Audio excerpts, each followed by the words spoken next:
Alhamdulillahirabbil alamin. Ini kali ketiga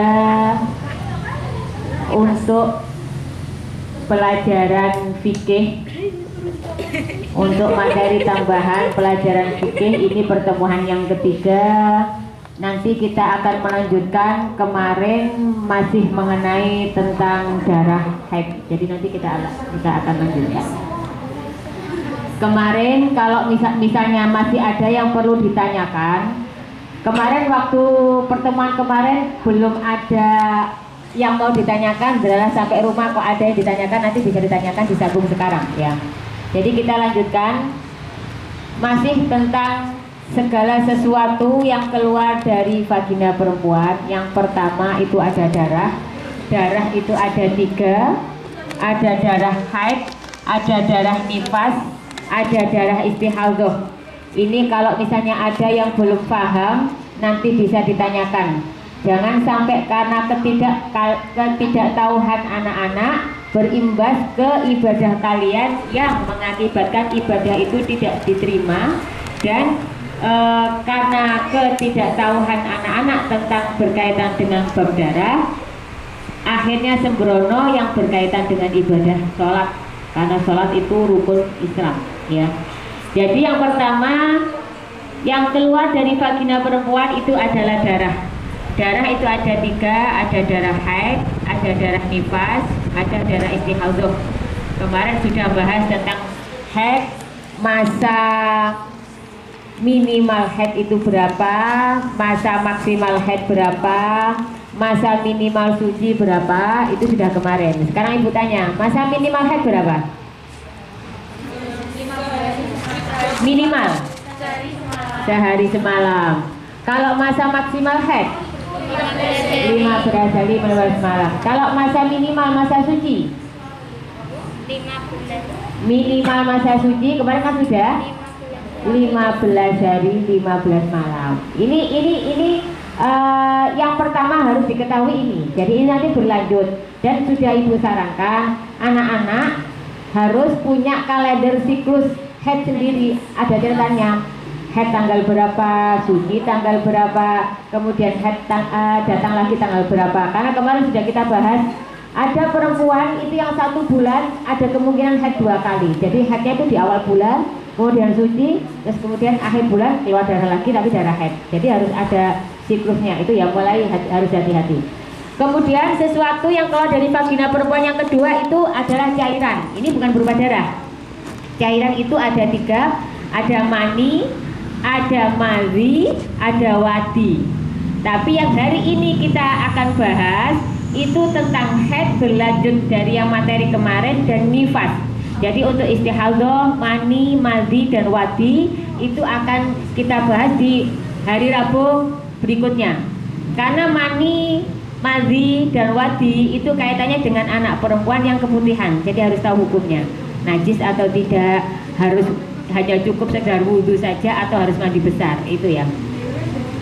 Jadi sekarang kita masuk ke nifas, karena kemarin sudah haid ya.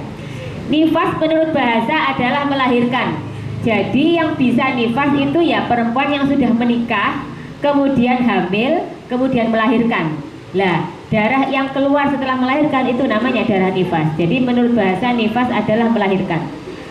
Menurut istilah, nifas adalah kumpulan darah haid selama mengandung yang akan keluar setelah sempurna melahirkan, baik anak yang dilahirkan itu hidup atau mati.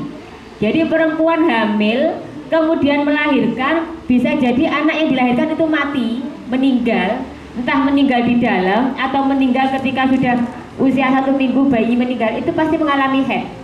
Nah, pasti mengalami darah keluar lah, itu namanya darah nifas. Tapi kalau haid itu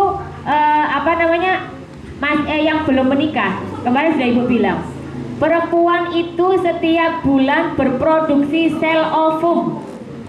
Sel ovum itu ketika dibuai oleh sel sperma berarti sudah menikah, itu menjadi hamil.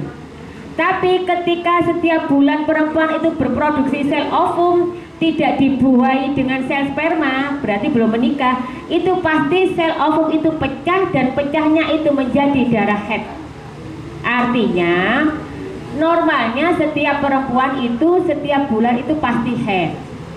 Kemarin ibu bilang kalau ada yang haidnya itu tidak setiap bulan, itu bisa diperiksakan karena sel ovum yang harusnya pecah setiap bulan tapi kok tidak pecah, itu membusuk di dalam rahim. Jadi itu nanti bisa diperiksakan, mumpung masih dini bisa diperiksakan itu ya. Nah, nifas itu kumpulan darah haid. Kalau orang hamil kan tidak mungkin haid. 9 bulan hamil itu kan tidak mungkin haid.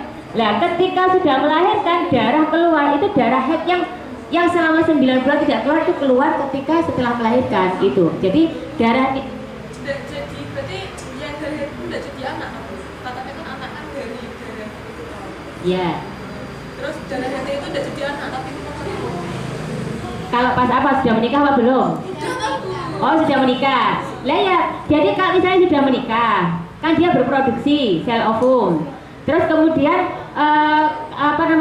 dibuahi oleh sel sperma.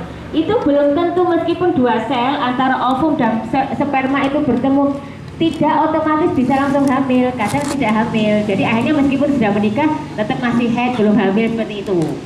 tapi kalau udah jadi anak gitu Yeah. kan melahirkan. Nah. Katanya kan darahnya yang terkumpul. Nah. Yang darah yang haid itu jadi enggak jadi anak. Itu jadi gini. Jadi kan gini. kan 9 bulan. Sel ovum itu tidak cuma 1, Mbak. Jadi berproduksi. Itu makanya kenapa kok tiap bulan itu misalnya tidak hamil, membusuk dan tidak haid, tidak pecah, itu tidak cuma 1. Lah misalnya gini, sel ovum 1, kemudian ketemu sel sperma 1, terus jadi anak. Berarti nanti ketika melahirkan tidak ada darah lagi. Enggak, jadi sel ovum itu tidak cuma 1. Ada ribuan, sama sperma juga seperti itu, ada ribuan. Jadi dari berapa ribu, makanya kenapa ada orang hamil ternyata hamilnya kembar, ada kembar 3, ada kembar 2. Lah itu. Jadi itu yang jadi ketika dibuahi yang jadi cuma 1. Terus lahir anak. Lah yang tidak jadi itu hanya pecah jadi darah nifas. Gitu. Ya. Itu. Terus kemudian ini pengertian nifas ya. Jadi makanya 9 bulan perempuan hamil itu tidak haid karena itu darah yang ngumpul nanti keluar ketika habis melahirkan. Nah ini juga anak-anak harus paham kenapa oleh Allah 9 bulan perempuan hamil itu tidak haid sama sekali. Itu maksudnya perempuan dikasih kesempatan untuk beribadah oleh Allah 9 bulan, beribadah oleh Allah, bisa sholat terus, bisa ngaji terus, tidak terhalang oleh darah haid gitu ya. Terus berlanjut ke masa nifas. Kalau tadi masa haid sudah paham ya. Masa nifas, paling singkat masa nifas itu sekedar setetes. Jadi orang melahirkan itu kadang tidak keluar darah nifas, buahnya tidak cuma setetes gitu, ada. Itu berarti masih masa singkat, masa nifas itu paling singkat. Nah, paling lama masa nifas, paling lamanya itu 60 hari. 60 hari berarti berapa bulan? 2. Nah, umumnya perempuan yang mengalami masa nifas itu 40 hari. Nah, ini jadi harus hati-hati. Misalnya ada perempuan nifasnya itu 40 hari. Yang dipegang hanya pokoknya nifas itu 40 hari. Ketika dites pakai kapas, terus masih keluar warna coklat, oh kan aku nifasnya 40 hari. Enggak, belum tentu, karena masa paling lamanya nifas itu 60 hari. Kadang ada orang yang nifasnya cuma 30 hari, kadang 40 hari, kadang ada yang full 60 hari. Nah, kalau misalnya lebih dari 60 hari berarti itu apa, darah nifas? Enggak, nanti ada hukumnya lagi di belakang, bukan darah nifas lagi. Itu ya. Nah, jadi umumnya 40 hari, paling masa lamanya nifas 60 hari, paling singkat setetes. Nah, masa nifas itu dihitung mulai kapan? Kan tadi setelah melahirkan. Dihitungnya mulai kapan? Setelah keluar tubuh bayi secara sempurna. Jadi perempuan itu kalau hamil, kalau mau melahirkan, itu mesti ada flek-flek dulu, ada keluar darah. normalnya. Tapi kadang ada yang tidak. Lah ketika sudah flek-flek itu, kok aku keluar darah, berarti aku sudah nifas belum? Wong belum lahiran, bayi masih di perut. Jadi nifas itu dihitung setelah bayi keluar secara sempurna, gitu ya. Terus akan tetapi hukum nifas, hukum nifas berlaku padanya setelah mengeluarkan darah. Jadi gini, misalnya jam 10 ada seorang perempuan melahirkan, bayinya sudah keluar. Ketika melahirkan, bayi keluar itu pasti ada darah yang menyertai bayi keluar. Itu berarti nifas? Enggak, belum. Itu darah yang menyertai bayi itu belum dihukumi darah nifas. Tapi hukum darah nifas itu setelah berlaku setelah keluar darah semuanya. Jam 10 lahiran, kemudian kan mesti bayi diazani, dibersihkan, ibunya juga terus mulai dirapikan setelah lahiran gitu kan. Lah, setelah itu kok keluar darah itu baru dihukumi darah nifas. Darah yang keluar bagi bayi bareng-bareng itu belum darah nifas. Itu. Sedangkan waktu antara lahirnya bayi dengan keluarnya darah dihukumi masa suci. Jadi jam 10 lahiran itu pasti ada darah. Karena bareng sama keluarnya bayi itu belum darah nifas. Kemudian sudah dibersihkan, bayi dibersihkan, ibunya sudah dibersihkan, nanti sudah kembali ke kamar. Terus kemudian jam 12 rasa keluar darah itu berarti sudah dihukumi darah nifas. Tapi ada perempuan yang tidak mengalami nifas, itu ada. Putrinya Nabi Muhammad itu digelari Al-Batul itu karena tidak mengalami masa nifas, gitu ya. Itu. Jadi ini hati-hati masa nifas dan hukum nifas berlaku kapan. Terus kemudian ini nanti bisa ditanyakan ke ibunya masing-masing. Dulu nifasnya berapa hari? Masa suci antara nifas dan haid. Kalau tadi masa minimal haid berapa? Masa suci 15 hari. Nah ini masa suci antara nifas dan haid itu 2 kali haid ada 15 hari 15 malam. Begitu pula antara nifas dan haid. Jadi jika darah nifas berhenti selama 15 hari, kemudian keluar lagi darah, maka ya darah yang kedua dihukumi darah haid karena sudah dipisah masa 15 hari. Dan jika masa yang kosong dari darah kurang dari 15 hari, maka darah yang keluar dihukumi darah nifas. Jadi contohnya gini, ada perempuan melahirkan hari ini, terus kemudian misalnya tanggal 1 dia melahirkan, kemudian dia itu nifasnya itu ternyata cuma 20 hari, berarti tanggal 1 sampai 20 keluar darah nifas. Kemudian dites pakai kapas, sudah tidak keluar darah, berarti kan dia bersuci, suci dari nifas. Nanti untuk tata cara dan niatnya ke belakang, nanti masuk bab toharoh. Suci dari nifas. Lah, tanggal 21 kali 15 hari berarti berapa tanggal berapa tuh? 21, 22, 23, 24, 25, 26, 27, 28, 29, 30. Terus 1, 2, 3, 4, 5. Tanggal 5 bulan depannya. Jadi antara tanggal 21 sampai tanggal 5 bulan depannya itu tidak ada darah sama sekali. Padahal kan masih nifas ya, nifas itu. Nah ketika tanggal 6 keluar darah lagi. Lah darah yang keluar tanggal 6 itu sudah dihukumi darah haid, bukan nifas, karena sudah dipisahkan masa 15 hari. Meskipun masa paling lamanya nifas itu 60 hari. Tadi kan berarti dia nifas cuma 20 hari ya, tanggal 1 sampai 20. Seperti itu. Jadi masa suci antara nifas dan haid. Kemudian dilanjutkan nifas bagi ibu yang melahirkan anak kembar. Tadi kan nifas dihitung ketika bayi sudah keluar sempurna. Terus kemudian hukum nifas berlaku ketika darah itu keluar bukan berbarengan dengan keluarnya bayi. Apabila seorang ibu melahirkan anak kembar, maka nifasnya dihitung setelah kelahiran anak kedua. Kan biasanya kalau melahirkan kembar kan anak yang pertama lahir, kemudian jarak berapa menit, lahir lagi berikutnya yang kedua kan. Nah, ngitung nifasnya itu setelah kelahiran anak yang kedua. Sedangkan darah yang keluar setelah kelahiran anak pertama tidak dihukumi darah nifas, melainkan darah haid jika bersamaan dengan kebiasaan haidnya. Nah, ini yang ibu bilang, anak-anak harus punya siklus kalender haid sendiri. Ini berlaku dari sekarang sampai besok kalian sudah menikah. Siklus itu berlaku terus, karena tidak ada hitungannya. Oh, suci minimal, ada yang perempuan sucinya 15 hari, ada yang 20 hari, ada yang sucinya 25 hari masa suci lah itu. Jadi itu berlaku sampai besok. Terus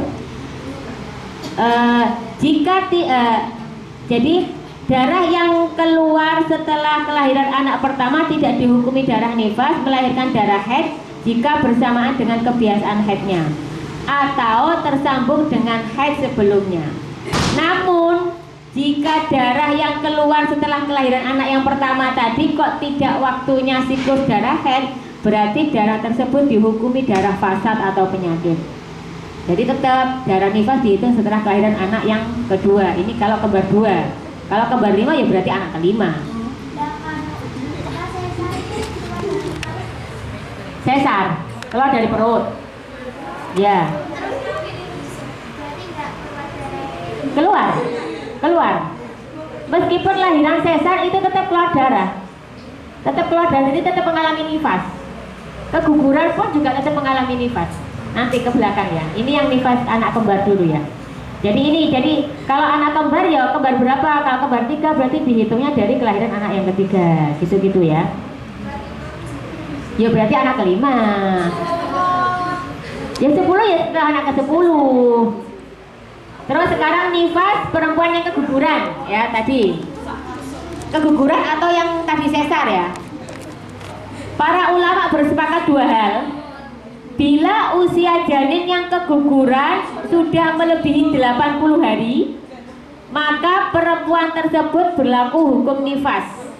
Jadi meskipun keguguran itu pasti tetap keluar darah. Kalau janin yang keguguran itu sudah 80 hari, berarti berapa bulan? Usia kandungan berapa bulan kalau 80 hari? 2 bulan lebih, masuk 3 bulan. Ya toh? Jadi kalau usia kandungan sudah 80 hari, kok keguguran, keluar darah, itu darah nifas. Dihukumi darah nifas. Pendarahan yang menyertai kegugurannya dianggap darah nifas. Tidak seperti darah nifas ketika sudah melahirkan normal yang ada janin ya. Keguguran pun juga ada darah keluar. Nah, yang kedua, bila usia janin tersebut ketika keguguran belum mencapai usia kandungan 80 hari, maka berlaku hukum istihadhah. Jadi misalnya hamil 1 bulan atau hamil 1 bulan setengah, kemudian keguguran, berarti kan belum 80 hari toh. Lah darah yang keluar bukan dihukumi darah nifas, tapi darah istihadhah. Lah darah istihadhah itu orang kalau keluar darah istihadhah itu tetap wajib sholat. Tapi pembahasan tentang darah istihadhah akan pertemuan fikih minggu depan ya, di Rabu ke depan. Ini yang nifas tentang keguguran. Terus dasarnya apa yang berkaitan dengan keguguran? Ini ada hadis. Jadi di situ disebutkan, Nabi menyebutkan di dalam hadisnya, inna ahadakum yujma'u khalquhu fi batni ummihi arba'ina yauman. Sesungguhnya setiap dari kalian dikumpulkan penciptaannya di dalam rahim ibunya selama 40 hari. Jadi sel ovum, sel sperma ketemu, terus kemudian hamil itu selama 40 hari penciptaannya di rahim ibunya. Summa yakunu alaqatan mithla dzalik. Kemudian ia menjadi segumpal darah. Alaqah itu segumpal darah. Selama itu pula mithla dzalik 40 hari. Berarti 40 tambah 40 berapa? 80. Summa yakunu mudghatan. Kemudian menjadi segumpal daging. Mudghah itu segumpal daging. Mithla dzalik sama 40 juga. Berarti berapa hari? 40 tambah 40 tambah 40 berapa? 120. Jadi 40 masih berupa nutfah, sel ovum bertemu dengan sel sperma. 40 hari menjadi alaqah, segumpal darah. 80 hari, 40 hari menjadi segumpal daging. Itu berarti sudah 120 hari. Itu berarti berapa bulan hamil? 120 hari itu berapa bulan? 120 hari itu berapa bulan? 4 bulan. Jadi ketika usia kehamilan memasuki 4 bulan itu kemudian summaya ba'atsullahu malakan fayu'maru bi arba'i kalimatin. Kemudian Allah mengutus malaikat untuk mencatat 4 hal. Disuruh nulis 4 hal. Yang ditulis itu apa? Uktub amalahu. Catat amalnya janin ini. Yang nomor 2, warizqahu, dan catat rizkinya janin ini. Yang ketiga, wa ajaluhu, dan catat ajalnya janin ini. Yang keempat, wa syaqiyyun aw sa'idun, dan ditulis sengsara atau bahagia hidupnya janin ini. Jadi sampean semua ketika usia kandungan 4 bulan di rahim ibunya itu sudah dicatat takdirnya, dicatat amalnya, banyak amal baiknya atau amal buruknya. Rizkinya kalian itu besok ketika hidup itu rizkinya itu lancar atau tidak, itu sudah dicatat, takdirnya itu sudah dicatat di dalam kandungan ibunya. Kemudian ajalnya, besok kalian anak-anak itu meninggalnya kapan, itu sudah ada catatannya. Dan yang terakhir, anak-anak itu besok akan sengsara atau bahagia hidupnya itu sudah dicatat oleh malaikat ketika di kandungan ibunya usia 4 bulan. Sudah ada takdirnya. Tapi yang anak-anak harus paham dan harus tahu, takdir itu bisa dirubah dengan doa, bisa dirubah dengan ikhtiar. Kalau anak-anak merasa kok takdirnya kok gak bagus, rubah dengan ikhtiar dan doa. Usaha yang baik, belajar yang benar, ibadahnya yang benar, doa yang benar. Jadi biar takdir yang awalnya itu tercatat tidak baik itu berubah menjadi baik, gitu ya. Ini hadis Nabi yang berbicara, ibu cuma menyampaikan. Jadi kembali ke anak-anak sekalian, kepingin amalnya lebih banyak baiknya atau buruknya, buku catatan amalnya. Kepingin rezekinya lancar atau tidak. Kepingin ajalnya itu hidupnya sebelum ajal itu lebih banyak untuk manfaat atau tidak. Terus kepingin hidupnya besok itu sengsara atau bahagia, itu dirubah dari sekarang. Jadi ikhtiar yang betul, doa yang baik, gitu ya. Ini hadis. Kemudian ini yang terakhir yang wajib diperhatikan. Ini yang harus hati-hati. Jadi kalau perempuan itu kan ada yang namanya datang. Ini ibu berbicara tentang haid ya, tidak nifas ya. Jadi ada mani itu haid dan nifas. Tapi sekarang difokuskan ke haid karena belum menikah, jadi tidak akan mengalami nifas. Tapi tadi membahas nifas itu untuk pengetahuan. Oh berarti perempuan itu ada nifas keguguran, nifas itu dihitungnya kapan, gitu-gitu ya. Kalau misalnya ada yang datangnya haid, ketika masuk waktu sholat, mau sholat ternyata datang haid, atau mau suci lah, itu nanti ini ada catatannya. Yang pertama, hilangnya mani, yaitu apabila ada seseorang ketika waktu sholat tidak wajib atasnya sholat, tidak wajib atasnya melaksanakan sholat karena pada dirinya ada mani. Jadi contohnya Mbak Kiki ini masuk waktu duhur, tapi kan sedang haid, berarti kan tidak wajib sholat, ya toh lah itu. Lah, tapi ketika waktu zuhur tadi itu mau habis dites, ternyata kok sudah waktunya untuk suci, kapasnya sudah bersih, berarti kan harus sesegera mungkin mandi bersih, mandi suci. Nah, Maka hukumnya apabila masih tersisa dari waktu sholat tersebut sekedar waktu untuk membaca takbiratul ihram, maka wajib baginya melaksanakan sholat tersebut adaan. Coba sekarang kalau sholat duhur niatnya gimana?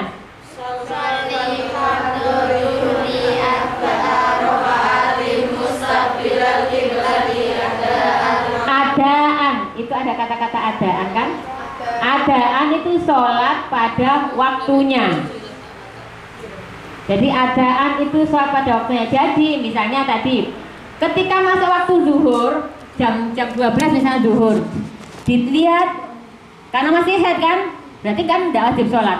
Tapi ternyata ketika ke kamar mandi dites pakai kapas, sudah waktunya suci, berarti kan harus sesegera mungkin suci, mandi suci. Mandinya itu lama di kamar mandi. Ternyata ketika keluar itu masih ada kesempatan waktu sholat duhur dengan niat adaan, sholat pada waktunya jam 2:15, kan belum azan asar. Masih ada kesempatan waktu untuk sholat, berarti tetap sholat duhur dengan niat adaan lillahi ta'ala. Tapi kalau misalnya waktu sholatnya tadi sudah habis, jadi keluar dari kamar mandi kok sudah azan asar, berarti sholatnya apa? Qadhaan lillahi ta'ala. Niatnya tadi usolli fardhu dhuhri arba'a raka'atin mustaqbilal qiblati, yang adaan diganti qadhaan lillahi ta'ala. Jadi pas tadi waktu masuk duhur masih head, berarti tidak sholat duhur. Ketika dites, loh kok aku waktu ini suci, segera mandi, keluar kamar mandi masih ada 10 menit atau 5 menit waktu sholat duhur, ya langsung sholat duhur dengan niat adaan. Tapi ketika keluar kamar mandi kok sudah azan asar, berarti tetap sholat duhur dengan niat qadhaan. Gitu ya. Ini yang pertama, ini harus paham ya, karena ini sifatnya wajib. Yang ini sering ibu bilang banyak penghuni neraka itu dari kaum perempuan karena tidak menjaga ibadahnya. Terus kemudian yang selanjutnya tadi kan hilangnya mani ya, hilangnya haid. Nah sekarang datangnya haid. Apabila seseorang yang ketika masuk waktu sholat, dia termasuk orang-orang yang wajib melaksanakan sholat. Ini sebaliknya, ketika masuk waktu zuhur, jam 12 adzan zuhur, kan sedang suci tidak haid, berarti kan dia wajib untuk sholat zuhur. Nah ketika mau sholat zuhur jam 12 adzan zuhur, tapi jam 1 baru niat wudhu masuk kamar mandi. Lah ternyata dilihat kok haid. Nah datangnya manik tadi itu, maka hukumnya jika datang manik tersebut cukup waktu untuk melaksanakan sholat pada waktu itu, maka wajib atasnya jika sudah terlepas dari manik atau suci, wajib mengqadha sholat tersebut. Jadi waktu zuhur jam 12 itu saat lagi dalam keadaan suci, tapi tidak cepat-cepat sholat. Sholatnya ditunda-tunda, baru sholat itu 1:30 sholat zuhur. Ketika mau sholat zuhur ke kamar mandi, kok delalah haid. Nah berarti besok ketika dia suci, sholat zuhur tadi harus diganti. Karena dia tadi kan harusnya wajib sholat zuhur, tapi tidak sesegera mungkin sholat, ditunda-tunda, ketika niat sholat malah haid. Artinya kalau sudah masuk waktu sholat, jangan ditunda-tunda. Masuk waktu sholat zuhur ya sesegera mungkin sholat zuhur. Masuk waktu sholat asar sesegera mungkin masuk waktu asar, daripada ketika niat sholat kok delalah haid. Akhirnya besok ketika suci harus nyaur hutang sholat yang tadi itu. Gitu ya. Dah sampai di sini ada yang ditanyakan? Kalau enggak nanti ibu yang nanya. Nanti dilanjutkan berarti untuk pertemuan depan tentang darah istihadhah, kemudian tentang keputihan, kemudian tentang mani, wadi, dan madhi. Jadi harus tahu perbedaannya. Kalau belum ada pertanyaan, karena ini waktunya sudah habis, pertanyaannya bisa disimpan, disampaikan ketika pertemuan fikih berikutnya Rabu depan, ya. Ya, gitu saja belajar. Gak ada pertanyaan kan? Belajar fikih materi hari ini. Kalau ada yang ditanyakan nanti bisa disampaikan untuk pertemuan minggu depan. Sebelum ditutup, silakan baca doa penutup. Doa itu belajar. Bismillah.